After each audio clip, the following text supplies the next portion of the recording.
Arutani University ya Egerton, Arunao University ya JKUAT, ona manyitanire na Arunao kugomera wiira thutha wa kiria maugite ni kwa kuhingirio mafata mao megi nyongerera ya mishara kurigana na wiguithanio wa mwaka wa 2013 na 2017. Or do we all get capitation from the same government?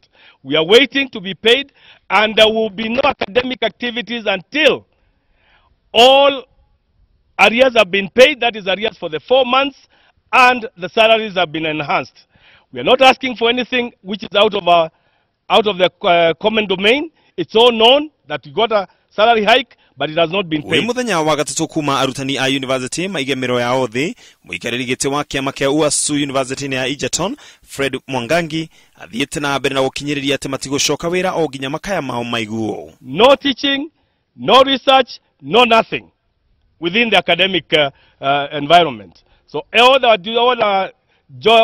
services have been withdrawn until further notice. Kurigana na thirikari ni yarekererie muigana wa shilingi bilioni 5.2 cia gukinyaniria nyongerera ya mishara na university imwe itia hingirie wiguithanio ucio.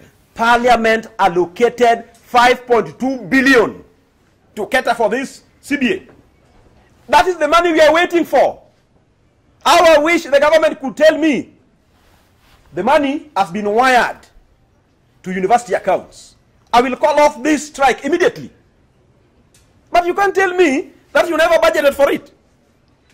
ANSAD is a public document. It is there. Go and Google search. Check page 51.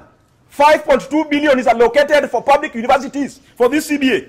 That is what we are waiting for. Arutania maugite thutha wa gweterera mbeca icio akaunti-ini ciao hatari umithio nikio matuite itua ria kuiga miro thi nginya riria makaya mao makaiguo. And therefore we want to appeal to the government to come on board and save the higher education sector from imminent collapse.